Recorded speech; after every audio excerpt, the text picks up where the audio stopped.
And I remember his groomsmen and his brother, they all got in a prayer circle and started praying for him. And it wasn't but 5 minutes after that prayer circle that I think it was his dad who came up to me, or maybe it was his mom, one of the two. And they're like, he's getting up. He's putting on his dress blues.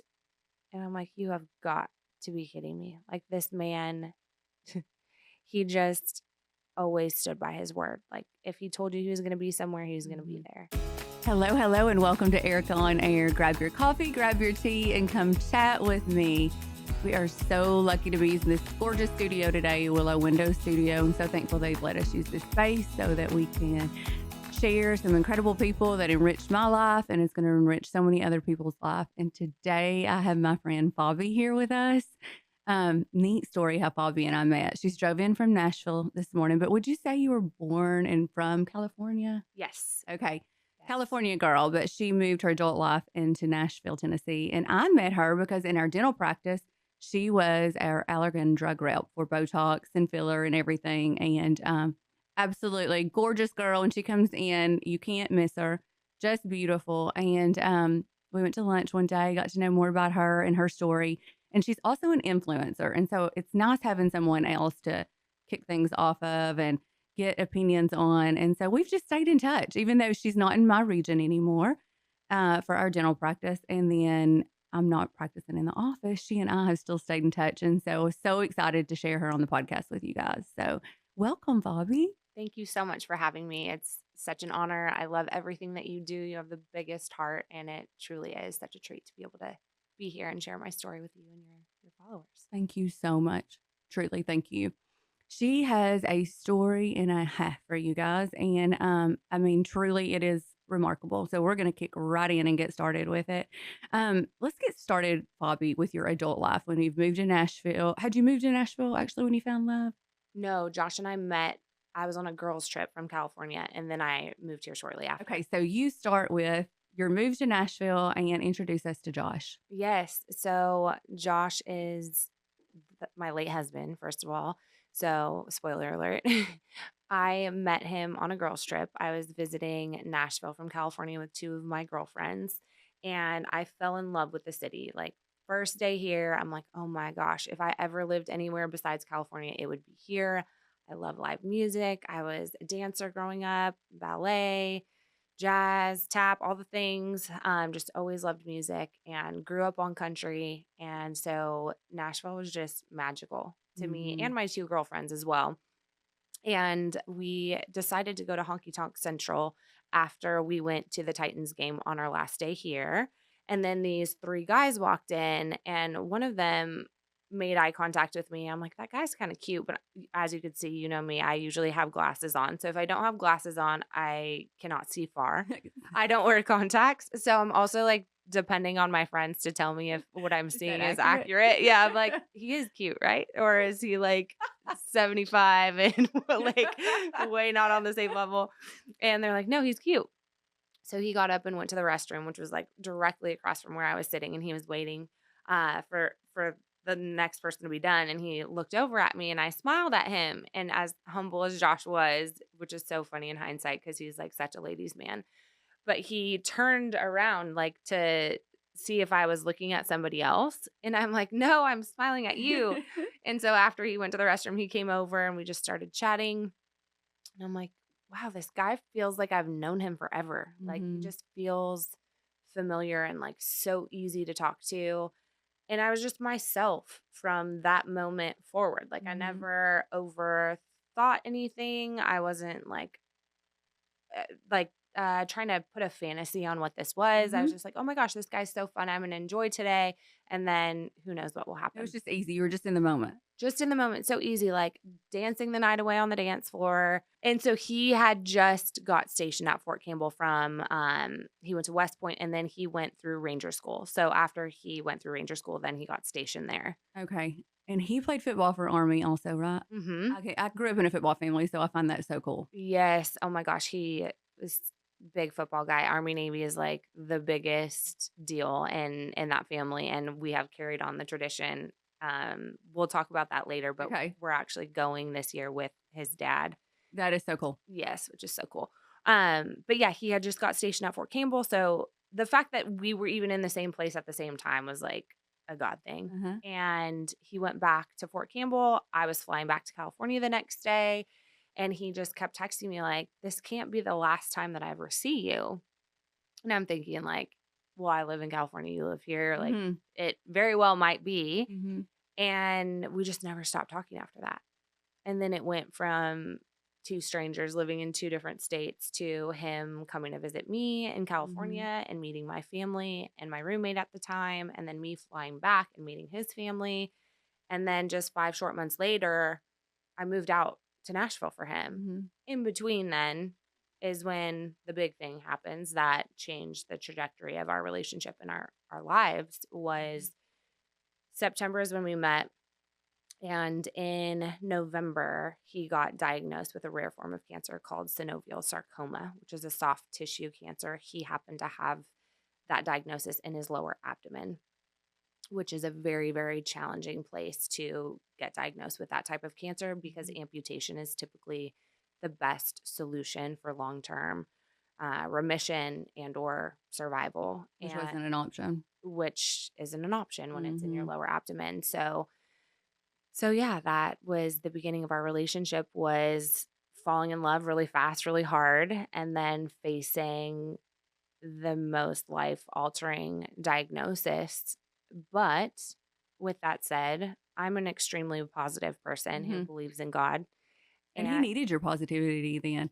I mean, he was very fit, very active. Like neither one of y'all saw this coming oh at no, all. 230-pound linebacker who Yeah, just finished Ranger school with a tumor the size of a volleyball in his lower that is abdomen. Like, insane some people don't even finish Ranger school when they're healthy. healthy. Hmm. Right. So, yeah, I mean, to say that this was like the shock of the century, it would be completely accurate. But at the same time, Josh and I are both similar in the sense that challenges are just a bump in the road. You Hmm. know, it's just part of your story. God doesn't give you things that you can't handle. Hmm. And his positivity and his reaction to his diagnosis is why I leaned in instead of dipping out, if that makes Hmm. sense. And he gave me the opportunity, like, "Hey, I know you didn't sign up for this.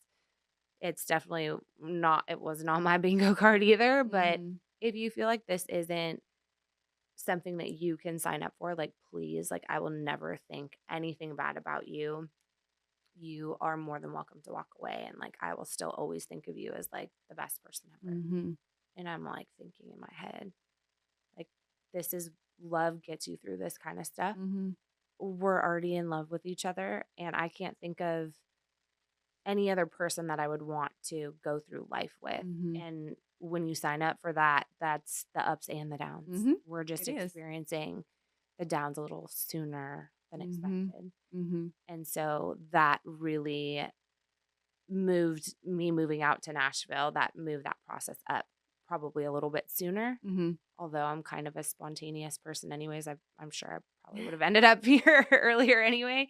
But watching him go through chemo and radiation and Which all that started immediately, right? Because it in was very December. aggressive. Yes, the best thing was for him to start chemo immediately, radiation after that to try and shrink the tumor as much as possible with the goal of going in and removing it in its entirety. That's not really what happened, which kind of changed his outcome ultimately, which is a whole nother can of worms. But we did what we knew to be best at the time with the Right. information we were given. Right. Right. So you move right to Nashville. Y'all fall in love. At what point do y'all get married? So Josh wanted to propose once he was in remission, Hmm. and I was okay with that as well. However, we were living a married life so early in our relationship because of what we were facing. Hmm. And you know how it is. Like, you met your husband so young. Once you meet that person, you just want to spend forever with them and you want to do life like full force together. I'm just like most girls. Like, I've wanted to be married, Hmm. wanted to have a family, Hmm. not in a rush, but that's always been a dream of Right. mine. And so I told him, don't let that be a factor if you don't if that's not really what you want and you just think it's gonna be easier Right. for You me. didn't need remission for that. Right? Because he's like, "Well, I can't, like, what if something happens and I leave you alone?" And I'm like, "Well, whether we're married or not married, like, I'm gonna have to face that life. Mhm. And you are the love of my life, the man that I wanna be married to, the man that I want to have children with. Mhm. So, for me, it's not gonna make it any easier or harder, Mhm. like, when that happens, whatever time frame that happens in." Mhm. So it ended up working out where Josh ended up having a major tumor removal surgery, and that was kind of the ticket to remission. There were a lot of things we didn't know from the surgery that he had here, that had caused his cancer to be set up to metastasize.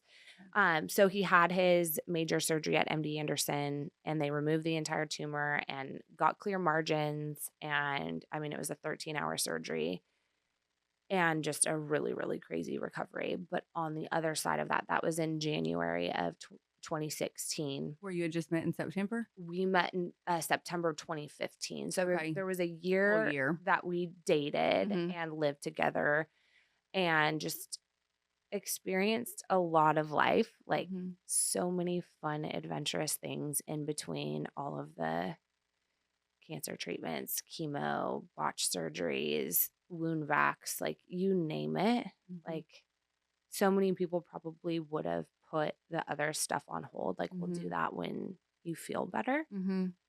And Josh and I both just had this mentality like, if you have a day that you feel good, like, let's go do something. Mhm. Let's go drive to, well, Let's go experience something, like, go make a memory. yes, let's Mhm. make a memory because who knows how many chances we're gonna have to do that. Mhm. Well, anyone. Anyone, but Yeah. especially under these circumstances, like, it really put a magnifying glass on how short life can be, Mhm. and we didn't wanna miss any of it, any opportunity to make a memory together, Right. and that's when we started our MLB bucket list to visit all the Major League Baseball stadiums. We shared that in common. So we went to Florida for spring training and we went to a Braves game, which is his favorite team. And then we went to a Mets game and we did 9 stadiums in 2 years. But um, all that to say, it was a year filled with a lot of cancer stuff that Mhm. sucked really bad. And then a lot of adventurous, really fun life stuff in between. Mhm. And then he had that major surgery. He had some surgeries here locally, but then we ended up transferring to MD Anderson and had a really, really big life altering surgery that could have changed his life had we not done the procedures that we did here first. That kind of ruined those chances. But he was in remission. So that Mhm. May, after he recovered from his surgery, Mhm. we were in California, where I'm from, for his friend's wedding, who grew up like right down the street from me and his friend from West Point. And the following day, I remember talking to his friend who got married and his girlfriend at the time. And she was like, "Yeah, he keeps talking about proposing, but he hasn't yet." And I'm like, "So ready." And I'm like, "That's so funny. Josh and I have talked about it too, but like, I don't know when that's coming." And she's like, "Well, what are your plans tomorrow?" I'm like, "We're going to Laguna Beach, which is our favorite place to go. There's this little spot called the Deck, and you should meet us there if you guys are out and about Mhm. tomorrow after the wedding." And I'm like, "Okay, that sounds great." Well, sure enough, Josh gets down on one knee on the beach that next day and proposes. And it was the happiest day of my life. Mhm. And we just had so much to look forward to. Right. It was like, okay. And Josh even said it. And he was a big journal guy. And the journals that he left behind are some of my greatest treasures, just having his thoughts and words on paper that I go back and read often for motivation and just he was just such a sound person and was so resilient. So whenever you feel sorry for yourself, you go and look in Mhm. Josh's journal and You're remember like, "I can why. handle this." Exactly. And Did at this point, he's asking you to marry him because he believes he's in remission. Had yes. you guys already made plans for children in the future before his treatments? So yes.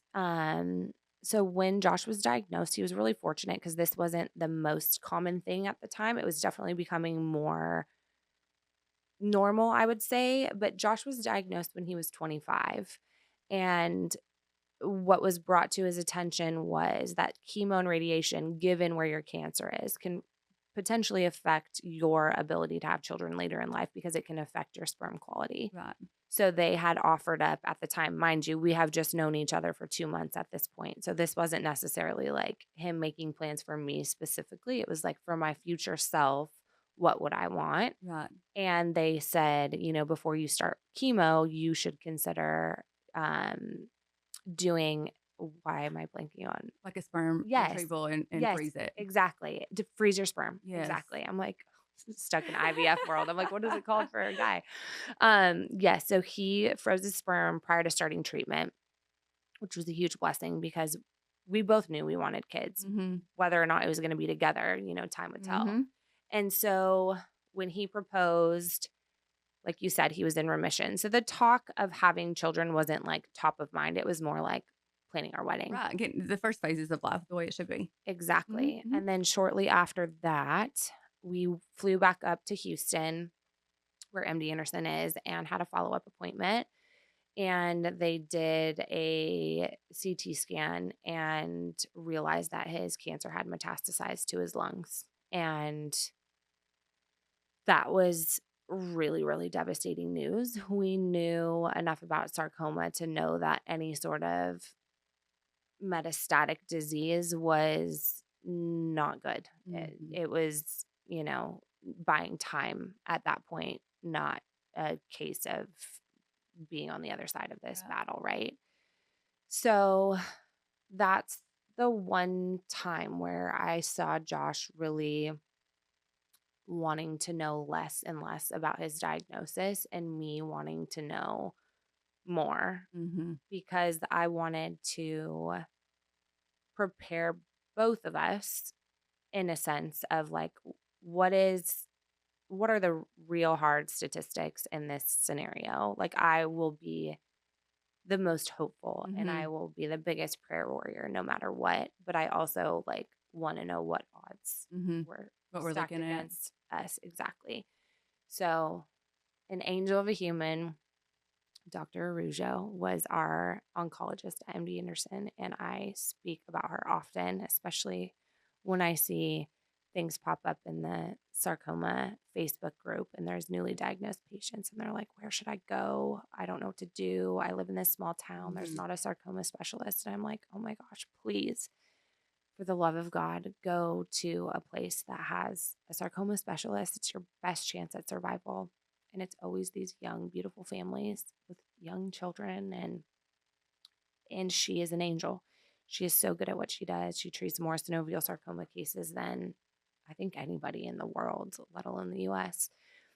But she had the balls enough, and excuse my French, but she she told us exactly what we were up against, and she had the guts to tell us that Josh is probably not going to be here by your wedding date, which we were planning to get married that following May.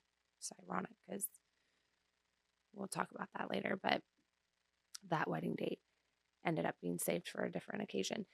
And she said, you need to move your wedding date up Mhm. because the chances of him making it to May is not looking great. And Mhm. this was, he proposed in May. So we were going to do a year later.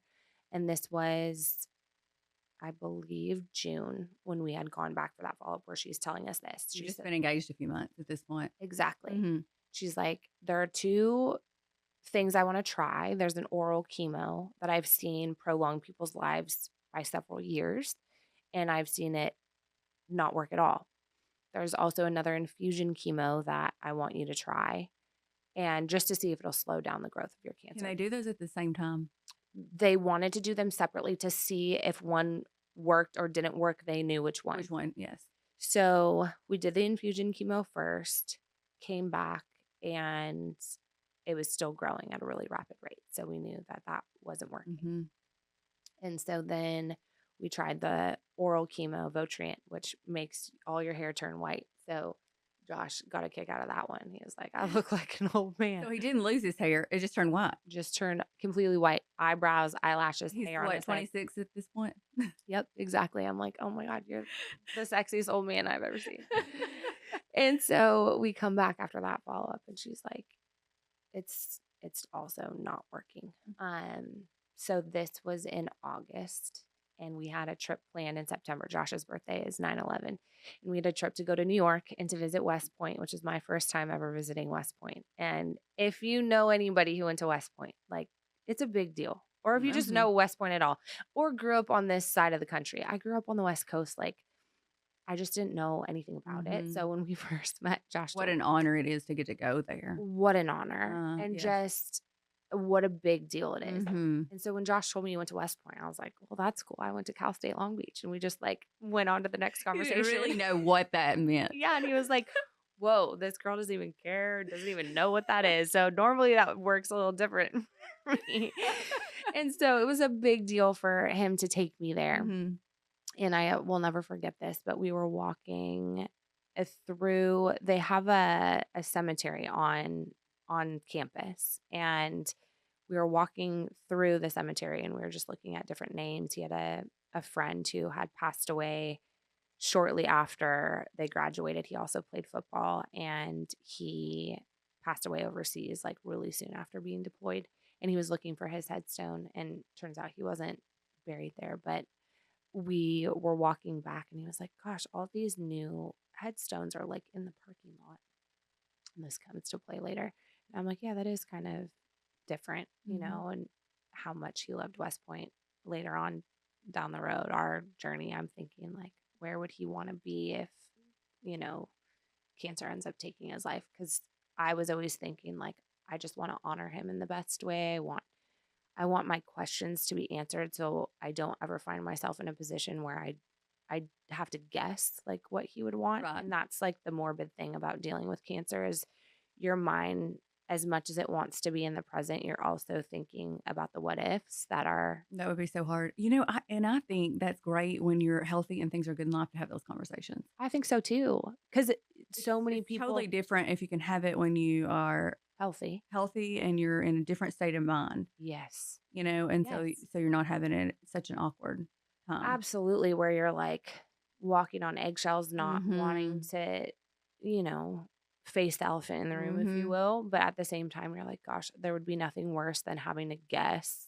Or like, because I Exactly. have friends who, have been in that same scenario where they're like, gosh, I don't know what their wishes were. And now And if I'm, they want to be buried back where they were born with Mhm, family members or, where totally. you're at in life or yeah, there's just a lot to it. There's so much to it. And like, Mhm. I have those conversations with my parents now. My parents are both in their early 80s, which is Mhm. wild. And I'm so blessed that they're still around. But like, Mhm. I'm not shy about having those conversations because it's just the inevitable part of Part of life. life. And Mhm. obviously, when you've been through it, you're like, okay, this is what I would do differently moving forward. So, anyways, we're walking through this parking lot and he mentions that. I'm like, okay, I'm going to put that in my back pocket. And we went to the Mets game. That was our last stadium that we got to check off the list. And then Josh never had a tattoo, and I had never had a tattoo, and he really wanted to get matching tattoos, King of Hearts and Queen of Hearts on our wedding finger. And so we did that while we were there. And he was very sick and very frail at this point. And we knew that was going to be like our last big trip potentially. Mhm. And so we came back and we talked about doing one more stadium. We're like, do you think we could do the Cardinals Bush Stadium? Do you think we can make it happen? And so we ended up the following month doing the Cardinals Stadium in October. And then during this time, we're frantically planning a wedding in 2 months, which our wedding ended up being November 12th. And we, like I said, planned it in 2 months, found this saint of a woman who was a wedding planner at a venue who basically did everything. She was like a Mhm. one-stop shop. We ended up being her very last wedding. She retired after that. Casey, she's an angel. And the week leading up to our wedding, Josh was in the ICU and we weren't sure if he was going to make it. And it was one of those like, okay, do we get married in our apartment? Do we just like scratch this whole thing? Is this the right thing to Was do? he in pain? So much That's pain. what they say with the lungs. And he wasn't able to walk at this point either, right? No, he had a cane that he used often, and he was so stubborn about the wheelchair because he's just your typical Army Ranger. Like, Mhm. nothing was going to get him down, Mhm. and Mhm. asking for help was the hardest thing for him. Josh, at the end of his life, the last 2 months of his life was not him. Mhm. He was just a shell of Mhm. himself. There were glimpses of him, but yeah, he was in so much pain, and a lot of that is attributed to a broken system, because he was so young and looked so healthy for so long on the outside. It was hard to understand what was going on the inside and how severe his metastatic disease was Mhm. and what it was doing to his internal organs and his spine and all of these different things. So we didn't get moved to palliative care or hospice in a matter of time that made sense for how much pain he was in, because until you're in palliative care or on hospice, there's a lot of red tape as far as how much pain medication you're able to Mhm. Mhm. receive. I've learned that in the last few years with different people. Hospice is such a wonderful thing. I And mean, I didn't realize I thought that word just meant they come just as you're dying, yep, and it doesn't. They no, can yeah, there's people on hospice for a year, 2 yeah, years. There's people been on hospice and then taken off because yep, they make it. yep, They are there to help you, and yes, that is it's an interesting thing that people don't wanna talk about, yeah, and I had the wrong opinion on it also, and yes. yeah, it can be wonderful for people. It and I don't know that Josh would have agreed to go sooner just because for him it was a sense of like giving up. And in hindsight, to your point, it was such an incredible experience. I mean, the support Mhm. that they provide you with, the knowledge that they have at that stage in your disease, the ability that they have to keep you comfortable and to That's not the key to me. suffer. That's the key to me because a lot of times by the time you're at that point, they can't tell you they're in pain, and I Yes, don't want my loved one in pain. absolutely. That was torture Yeah, for and sure. so that for them to the comfort care, the Yes. comfort care is worth so much, and hospice knows when that's necessary, when it's not. Yes. And there's no more red tape at that point. It's Mhm. not like, oh, you've already had your dose We're that you're not on allowed a to have timer. today. I'm like, Correct. he feels like an elephant is crushing his organ, like his whole body. Uh-huh. Like, this is inhumane, Mhm. right? Mhm. So I learned so much about that, that I just, to your point, like wouldn't have known Mhm. otherwise. And like I said, I don't know that Josh would have done it any differently. He wanted to do everything on his own terms. I never wanted to take that away from him. So we were in intensive care. By the grace of God, they released us, and Josh made a promise to me that he was going to show up that day to our wedding venue and marry me. And I, I, I was like, I don't know how this is going to be possible. Like he can't even get out of bed right now. And so I went on my way, like your bride on her wedding day does, and went down the street and met with all my bridesmaids, and we got our hair done and did our makeup and went back to the house and grabbed my wedding dress and went to the venue to take pictures. And he still was not in any shape to get out of bed and get dressed and go to the venue. And I showed up at the venue, and our photographer was there. We were doing photos, and of course everyone's like, it's just No this one wants to talk about it. yeah, it's like They want it to be a happy day for you. totally. And I'm like, what am I doing? Like, do I need to go home? Like, this Mhm. feels, I don't even know what this feels like, but I am just concerned about him Mhm. and worried that he's not going to be able to make it. And I just want to be with him. And I always had a hard time being away from him, of course. And I remember his groomsmen and his brother, they all got in a prayer circle and started praying for him. And it wasn't but 5 minutes after that prayer circle that I think it was his dad who came up to me, or maybe it was his mom, one of the two. And they're like, he's getting up, he's putting on his dress blues. And I'm like, you have got to be kidding me. Like this man, he just always stood by his word. Like if he told you he was going to be somewhere, he was going to be Mhm. there. Mhm. That's just who he was. And sure enough, 4 hours late, maybe, but he showed up in his dress blues, in his wheelchair. And I remember standing back so he couldn't see me. And I was like, oh no, like you guys have to put a chair up at the front so that I can sit next to him eye level. And I walked down the aisle to Josh and experienced something that very, very few people in this world ever get to experience. And it's saying your vows to the person who you've lived them with already, you know? Mhm. And we had 50 people at our wedding. We kept it really small because it was planned so Well, you'd already been through short. the good and the bad and the like you were talking about, and Yeah, till death do us part, and you knew you were right there at it. exactly. And I'm Mhm. like, gosh, if for nothing else, like I hope anybody who sees this is reminded of what these vows actually are. Like, Mhm. this is what it's all about. It's Mhm. not about this like big party and this beautiful, floral arch and this, it Mhm. like that's so much fun. It's about And your vows to one another. yes, Mhm. because it's just you two after all this is over, Mhm. against the world Mhm. and against, everything that life is going to throw at you. And as heavy as all of that was, like that night was truly the best night. And seeing the smile on Josh's face was the most beautiful experience that I will cherish until the end of time. And y'all got great pictures. Oh my gosh, Kristen Sweeting.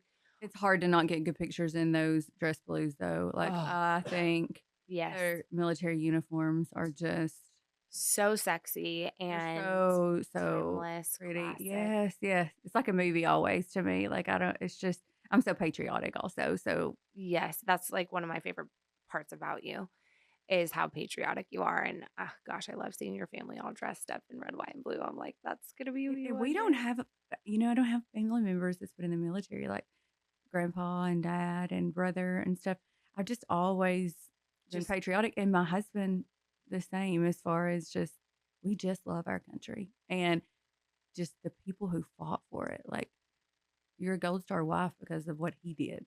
And he had to absolutely, have that passion to go into that field, you know? absolutely. And it's so ironic because it's this like weird place to be sometimes because Josh signed up to give his life for our freedom. Like he wanted nothing more than to fight overseas. And he is just such a badass. And if anybody was made to do that, it was him. Mhm. I mean, he played with his little army figurines as a kid, and then his birthday was 9/11. And so after 9/11, he like really started to consider being in the military. And then he had a mentor, his football coach in college, who was like, West Point's coming to check out this other kid. Like, you should have them look at you too. Like, I think it'd be a great opportunity for you to go. And Josh could have easily been like a partier at Florida State or Right. like the biggest badass at West Point. You have to and you've gotta be responsible from day one if you're going there. Oh, it is not like a fun party school. This is like the exact opposite, like Right. so much discipline.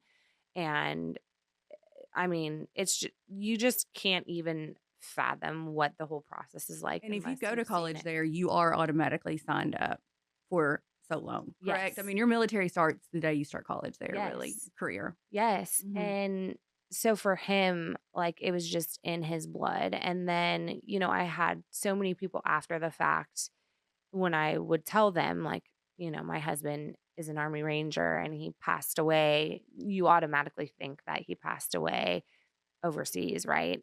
Fighting for our country. And then it's like this weird, like, oh, he died of an illness. Like, that's less than, Mhm. and it's this weird place to be. But I, over time, realized that they're just two totally different things. And if Josh could have gone and served our country that way, he would be the first person on that plane to go do it. Right. And God had other plans for him and the impact that he's been able to have on this world because of his legacy Mhm. and the testimony that he has. So how long were y'all married before he passed away? 31 days. Wow. 31 days. Um, he died December 13th, which Mhm. is it's so wild. Like we talked about, Army Navy was like such a big deal in our household. But 6 days before Josh passed away, Army beat Navy for the first time in 14 years. And at this point, like you said, he was on hospice and we had been there for 10 days. So at this point, 4, and he had stopped responding. Mm. He was just at that stage in the process. And I remember we were all giving him the play by play, like as the game was going on, and we had it playing in his room. And at the end of the game, I'm like, babe, they They won won. it. They won. Like we were And he had all, just played for him just a few years before yes, prior, you know? exactly. And I'm like ecstatic. And he sticks up his right thumb, like lifts his So at least hand you up. know he's been hearing everything y'all been saying. Yes. And that was Reaction. the last reaction that he ever had. And I'm like, he's ready to go. Yeah. Like he just wanted to stick Yeah. around Yeah. and see that W. And then I went to the game the following year. It snowed and Josh knew that I love snow. So every time it snows, I'm like, that's him sending snow down for us. And they won again. And then, like I told you before, we're going this year. Their Army Navy plays on the anniversary of his passing on December 13th this year. Wow. So we're like, oh my gosh, we have to go Right. and support You're our going with guy. his dad. Mm-hmm. Yes. Where did you end up burying him? Oh my gosh, yes. So we had that conversation while we were in palliative care. That's where we had a lot of those like really, really hard, definite conversations Mhm. of like if this doesn't go in our favor and the Lord calls you home, like where would you want to be? And he was Mhm. like, Arlington National Cemetery. And I'm like, really? I'm like, why not West Point? Because I know how much West Point means to you. And he's like, I don't want to be buried by the parking lot. Like, Arlington too is pretty. oh, I mean, I laughed because I'm like, touche. Like, yep, Mhm. great point. Mhm. After you saw the difference. Yes. And also, it's so far away. And selfishly, like, I want to be able to go visit you. And so, Arlington it was. And I mean, the fiasco of us getting him to Arlington, if you guys know anything about getting buried there, there's like months and months waiting list. And that's like if you're active duty, which Josh passed while active. So, a 4-month waiting list like wasn't even a big deal. Like people wait a year plus if you're not active, So what do from they my do with the understanding. body? They store it at the funeral home So your funeral home in your area stores it, or the Arlington goes ahead? in your area. And so that was a whole another thing, just not being able to have that sense of closure Right, right right, away. right. And And see those people who are going to come and grieve with you, and just what you thought it was going to be. yes. Hmm. And we end up, we wait 4 months. Josh is on the same flight as us to go to Arlington. Why they booked us on a flight that wasn't nonstop, I will never know. We get stuck in Atlanta and miss his burial date. No. And I'm on the phone with the people at Arlington who are in charge of the ceremony. And I'm like, I cannot wait another 4 months Hmm. for this. Like, please, for the love of God, do not make our family wait. Like, all of our loved ones are there already. We're the only Hmm. ones, like mom, dad, brother, me, like the Hmm. immediate The family, people who's going to Josh. be there. Hmm. Yeah, like we're the only ones on this flight that are now grounded Hmm. in Atlanta. Hmm. I'm like, please. And it was, I believe it was the same day that John Glenn was being buried. Like that's when the date was supposed to be. And it was pouring down rain. And I'm like, I swear Josh didn't want his thunder to be like taken up by somebody else. So he's like, detour. We're going to do this on a different day. And by the grace of God, they got us in the following day. Okay. And so we were able to make it out there. Everybody, I think maybe a few people had to leave, but like most people were able to stay the extra day Hmm.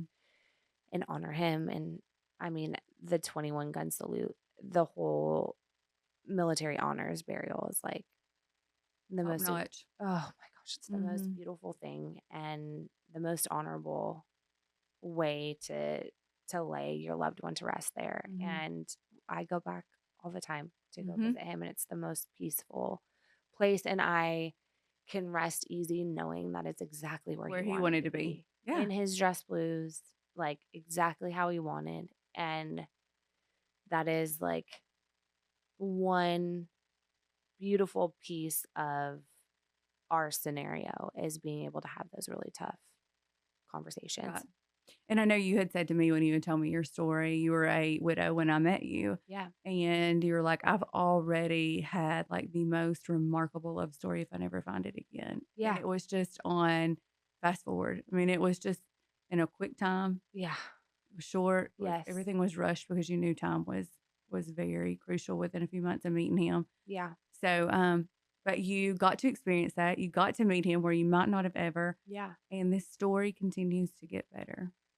It just gets better. And I know you brought this up before and we kind of skimmed over it, and it's a really important piece. But when Josh found out that he wasn't going to make it to our wedding day, when we walked out of that appointment, he was focused on one thing and I was focused on another. We were just like thinking on two different pages in the best way. But I was thinking, like, okay, what do we do about our wedding Mhm. that we've been planning or talking about, Mhm. getting all of our ducks in a row for? And he was thinking, what about our babies? Mhm.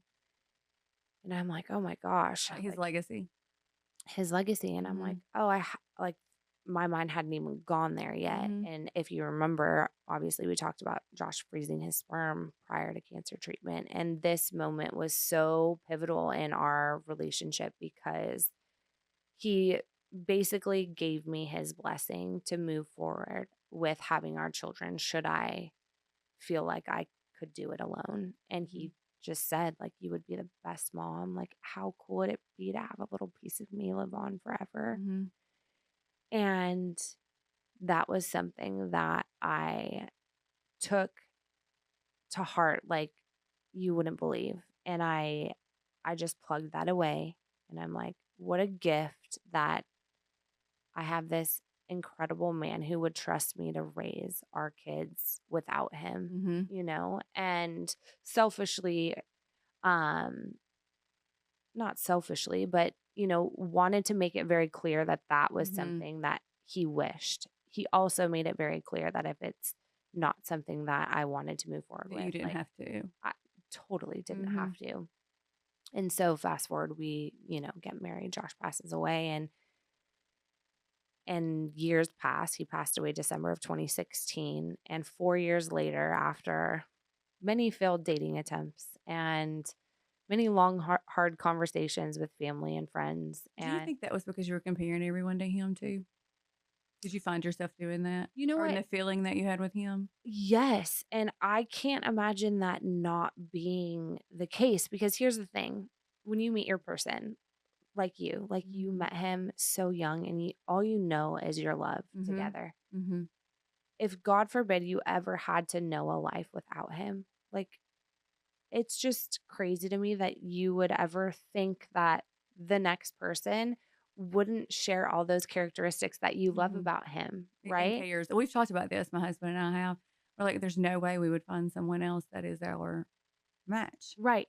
you know? Right. And that's true. So that's why I thought, it'd be Yes. hard not to. And the feeling that you had when you first met him, you never got that peace and comfort when you were on dates with other people. No, and like you said, once you've experienced that, like, you don't want anything less. Mhm. You're like, okay, You don't wanna settle. this is a nice guy. He has a great job, but there's just nothing there beyond that. Well, and you also know what those vows mean. Exactly. Is this the person that I want to be in the Is this trenches with? exactly, is this who I'm gonna cry with too? Because everybody can picture themselves laughing with someone, Yes. but it's those hard times of, "Can I see myself crying with this one? Is this who I could see taking care of me in the hospital?" Yes. Yeah, and so you were also you were in a much deeper state of a relationship at that point too, looking for it. That and just Josh was such a big part of my life and my identity at that point. So if you Mhm. were uncomfortable with me sharing about him, then this could never work. Right.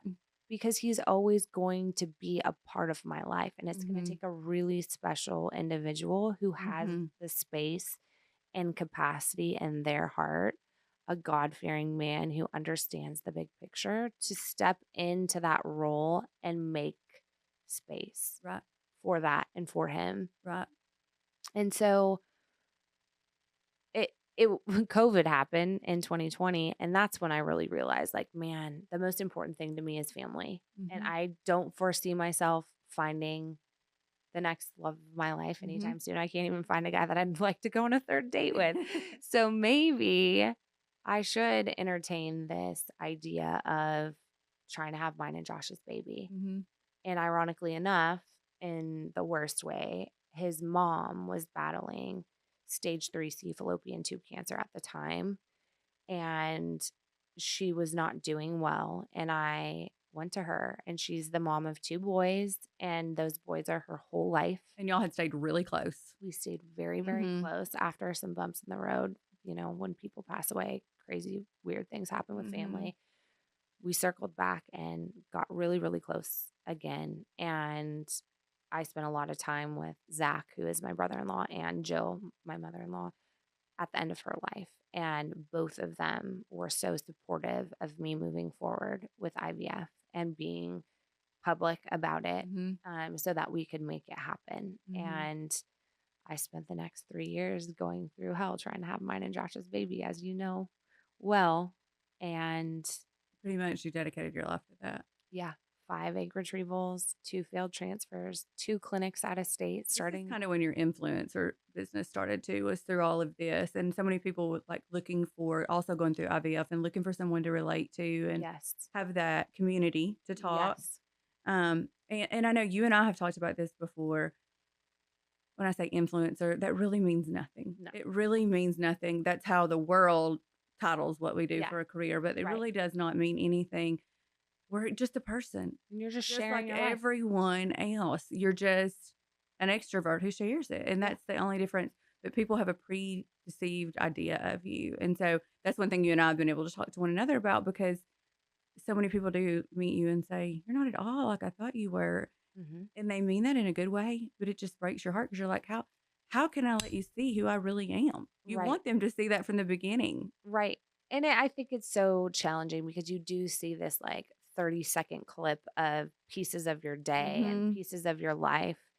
And I think it's easy without knowing the person to just assume that that's just like, oh, The they're, 24 hours of the day. yes, You're right. exactly. Mhm. Exactly. And that's, I think what motivated me the most to share was, to your point, like, so many people are going through stuff like this. There's so many young widows out there, but I feel like I'm the only one. Mhm. Well, and it was good for you to have that community too. Yes, it was definitely like, I want to find my people. I Mhm. want to feel supported in my journey, and I want to know other people who are like me. Mhm. And if I can help anybody else who comes after, like, that is a blessing. Like, Mhm. that is God's purpose for my life. I believe in going through all of this is sharing his will for my life, everything he's done in my life since going through hell and back, and just a testimony to who he is to all of us. And when Mhm. you lean on him, and when you pray about the things that are keeping you up at night, and